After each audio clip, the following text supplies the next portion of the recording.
Nous demandons que la France et l'Union européenne s'engagent de manière active pour le cessez-le-feu. Un vote aux Nations Unies ne suffit pas.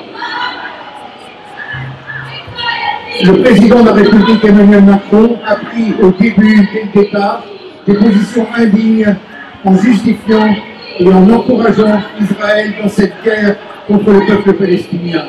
Il continue encore à le faire dans un en même temps qui est absolument insupportable.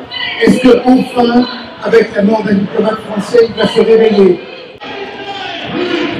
Le fait que les Palestiniens le crient face au corps ensanglanté de leurs enfants, nous posons une question.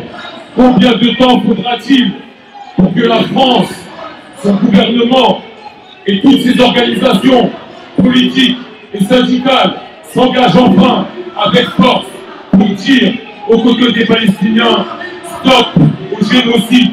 Les mots sont importants. Oui, c'est un massacre. Oui, ce sont des crimes de guerre.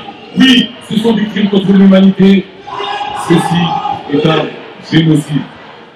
Ce sont des crimes de guerre, des crimes contre l'humanité, c'est un génocide. C'est notre devoir d'avocats et d'avocates d'être présents pour dire non. Nous ne cesserons pas, car nous voulons que le droit international s'impose et soit respecté par tous, y compris par Israël. Merci à vous tous d'être présents. Et j'insiste vraiment, il ne faut pas que votre détermination s'use. Parce que chaque jour qui passe, c'est une catastrophe supplémentaire.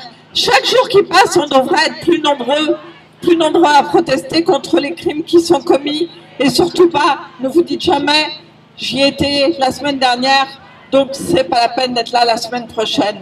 Non, il faut être toujours plus nombreux, parce que le drame que vivent les Gazaouis, ce génocide, parce que c'est le mot qu'il faut employer aujourd'hui, chaque jour qui passe est plus grave.